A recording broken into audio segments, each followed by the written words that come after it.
So this piece is entitled Gods of the Earth, so just follow it through. And it's also kind of in theme with the fact that it's October, Black History Month and all that jazz as well. Alright, so here we go.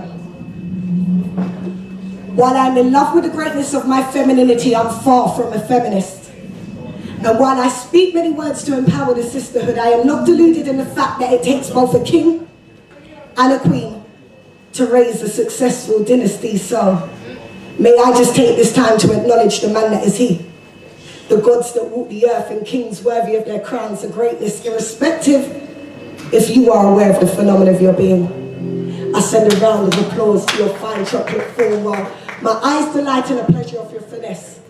I love all of you.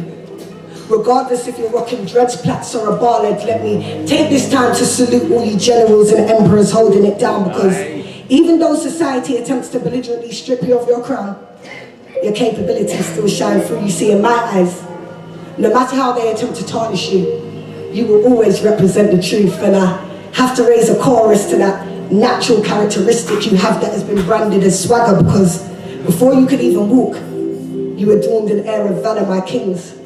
I watched you grow from princes, and I admire how you transpired from boys to men.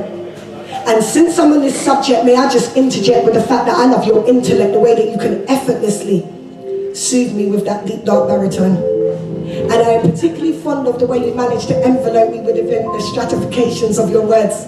I told you previously of the way they captivate me and acknowledge their power. And may I just take this time to mention the righteousness of your godlike statue. You see, from the palest yellow to the bluest black, I admire each and every contour that garnishes the extremities of your being. And I will shout it from the rooftops and testify to the perfections of the glorious male new being. You see, I appreciate that Martin marched while Malcolm did things by any necessary means, and I hold a clenched fist high for Hugh and Bobby while I'm humbled by the 27 years Nelson waited to be free.